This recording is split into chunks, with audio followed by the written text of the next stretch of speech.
man. But we talked about Mali Elfman's film Next Exit earlier in the show. I'm ecstatic to have her on here. I haven't talked to Mali in years. Great to see you, Mali. How you doing?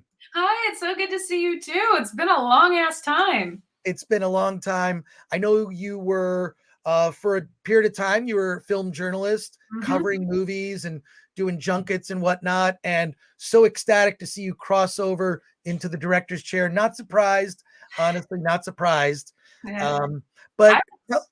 But tell us, Alan and I both saw your film. We talked about it earlier in the show. Tell us what led to this, because I feel, one, I love indie sci-fi, because I love that indie sci-fi, while you don't have like a Marvel-sized budget, you have the opportunity to have the screen time to be able to explore ideas. And this one hits really close to home, especially over the last 2 years.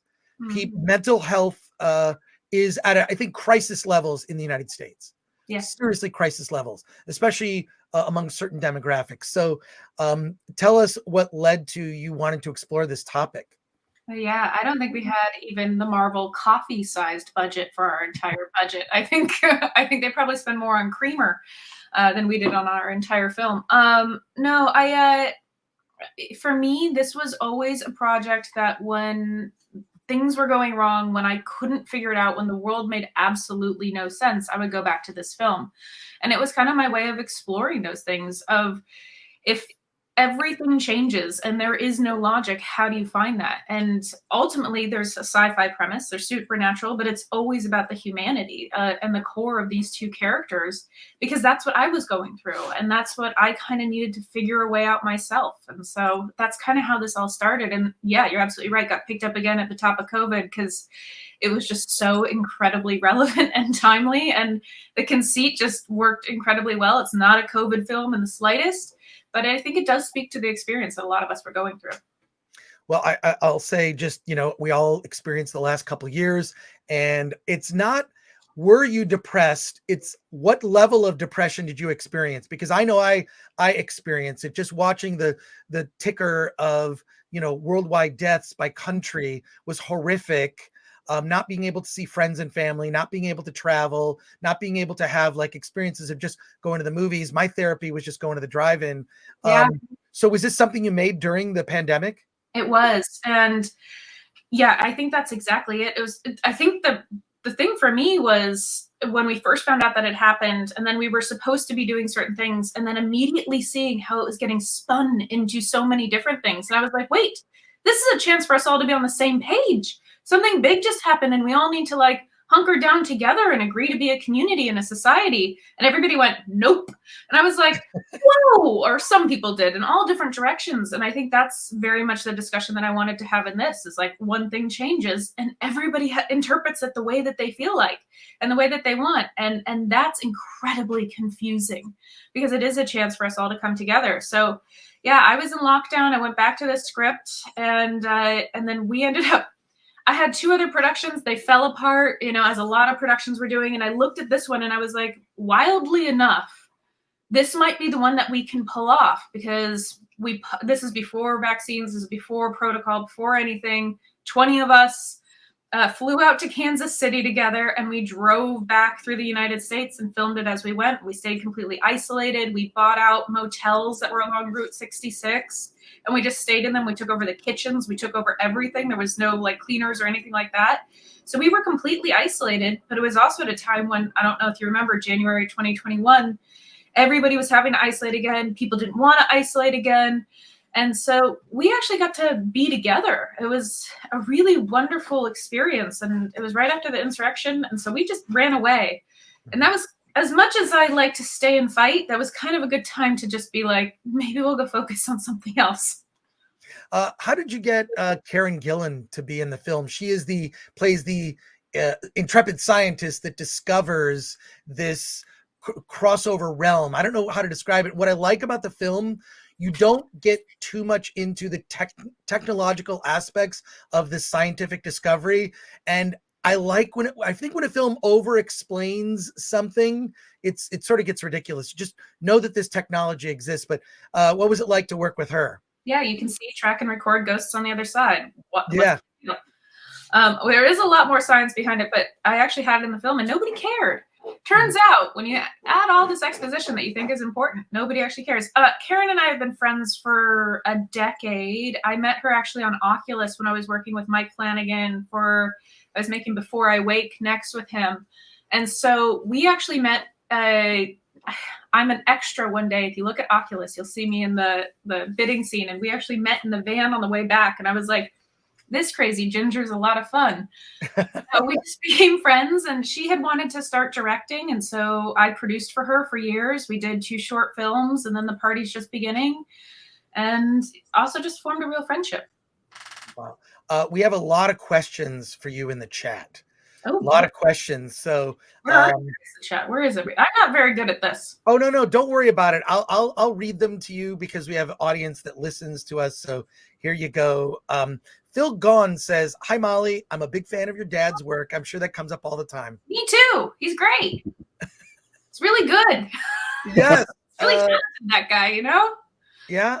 And look, people are even saying, someone said, "What's your is your favorite band Oingo Boingo?" No, but I really respect them.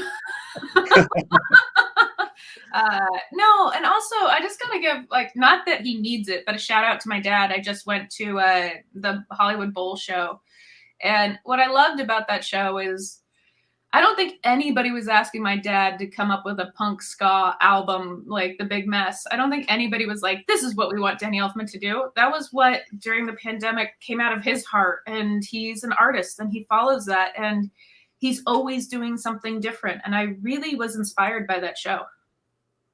I had a lot of friends go to that show. I unfortunately wasn't able to make it, but just your dad's work is just amazing, from the band, which I listened to back in the 80s, to the soundtrack for Batman, among others. It's amazing how iconic his scores are, including even for films like Darkman. I thought was fantastic. Black Beauty is probably one of my favorite scores of his. That and Edward Scissorhands still. I mean, God. I'm getting chills thinking about it. Yeah, right?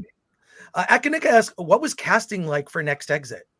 I was incredibly lucky, and I got all my first choices.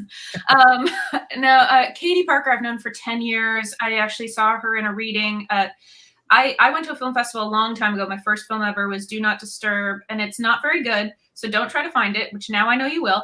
But I was enough that I did the film festival circuit, and Mike Flanagan said, hey, I like that film. We should work together. And I saw Absentia, and I was like, hey, I like your film. We should work together. And I met Katie Parker. And then I've known her for a decade. We became friends as well. And I saw her grow as an actress. And we did a short film there, which Rose McIver directed. Again, this is also a small world, the casting on this. And I was like, wow, she's really grown and developed. And I was very excited to work with her on this. Rose McIver, another friend and champion, and one of the reasons why I finally sat down and finished this script, and just so grateful for her. And once I knew Katie was going to play Rose, and she agreed to, Katie and Rose McIver used to actually be roommates back in the day in LA, and they're kind of like sisters. And I was like, ooh, natural chemistry. And so Rose McIver very kindly agreed to play that role. And then, yeah, most of it was me reaching out to my friends, to be completely honest. Reached out to Karen. I wanted Rahul in this movie so bad. I watched iZombie back in the day, and he was so charming and so cute. And I was like, and then I saw Bly Manor, and I was like, ooh, he's got the depth too. So I reached out to Rose McIver. I reached out to Mike Flanagan and his reps. And I did a multi-prong attack, because we also only had 3 weeks to cast it. And thank God he said yes. I don't know. It was just like, it worked. And then Diva Zappa, who's been in every single one of my projects since I've begun. So it was really fun to bring her back as Karma in this one. And then I just got lucky, really. Brock Samsonite has a question. Does this story pull from John Sartre's No Exit, or is it something different? It doesn't at all. It's really funny. There was a review that went up that said, obviously, Elfman is referring to No Exit in the title. And nope, not at all. It's a pun, because whenever you're on the road, you see those signs, and it's always the next exit. And it's also the question of, hey, maybe we shouldn't get off so soon. Maybe we should try to keep going. And that's all. But yeah, everybody's assuming it. That was not one of my references. But I understand why people might draw the connection, but very different tone. I think very different goals, too, of wanting to talk about the other side. Right. And question for Molly from Shelby AC. Did your parents give you good advice in navigating Hollywood and the entertainment industry? Stay out of it. Leave. Really? Go away. That was your advice? Really? You know, my dad doesn't give me, my relationship with my father is very much a father-daughter. Of course, we complain about our work. We complain about days on like long days and all the rest of it. But I think kind of similarly, I was, raised as a kid, I was up in the mountains in Topanga. I was playing with tadpoles in the state park. Like, I was so not Hollywood or anything like that. And actually, my first job in Hollywood, other than being a stunt pony rider in Black Beauty, first movie credit, but I was a professional horseback rider. And actually, one of my students was Missy Stabile, and she was one of the headline producers at Universal. And she actually gave me my first gig. And then my parents were like, don't do it. And I did it anyway. But now they're proud. Some questions, more questions coming in. Fletcher Williams, what software did you use to color correct and camera used? We used the Ari Alexa Mini, the Mini, because we were literally in the tightest of places and we were in that car so much. And so we needed something small and nimble. And I also really wanted this to feel like a genuine road trip and more like a documentary, which is why I worked with Azuli, who this was her first feature. And maybe, I don't know that she really wants to make feature films. She's a documentary filmmaker. She's really not that into narrative. And so that's actually what I loved about her and what interested me. And then we worked with Freddie over at Picture Shop for color correction. And he is amazing. I've worked with him many, many times. Another question here from Solomon Thornton. What was your inspiration behind the film? And I know you get this a lot, but your dad's cool. He is cool. I agree. It is very funny when I was at Coachella and like you have to see your dad like tear off his shirt and everybody like go crazy. It is a little bit of like that's a moment in time. Got some cool tattoos there though. Inspiration behind the film was I believe in ghosts. I've had a lot of ghost experiences. We don't have time to talk about all those on the show, but I just wanted to create a world in which they existed and we could see how people would react. So that's the initial conceit. And I think next I very much want to make a ghost film in which we explore that from another perspective. But for me, this was always a character-driven road trip story about these two characters and how they would overcome the issues that were in their way. Another question here. Lubitsch Touch Me asks, how much of your original vision for Next Exit, if any, did you have to compromise? I'm not going to call it compromise. Change, yes. I mean, there was a whole other plan of how to shoot this, and so much of our budget went to COVID protocol, which really sucked. When you're making a under $1 million film and then a sixth of it goes to COVID testing, it just hurts your soul. And it's just like, there goes your days, there goes your time in post.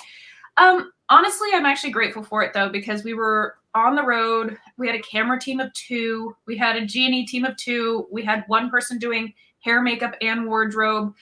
It makes you have to lean into what your story is, lean into your intentions, and just really trust that and not second guess yourself. You don't have time. You don't have the ability. Stay in the moment.